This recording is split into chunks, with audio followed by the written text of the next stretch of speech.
Hello বন্ধুরা, আজকে আবার আমি চলে এলাম আমার ঘেরে।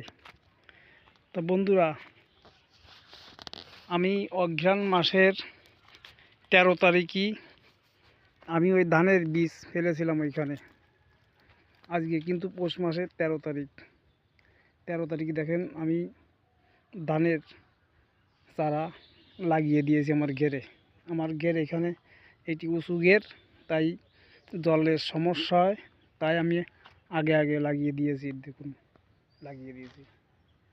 আচ্ছা, ওই যে আমার ধানের চারা এখনও রয়ে গিয়েছে, আমার নিচু বিলি ঘের আছে এখানে, ওইটা লাগাবো।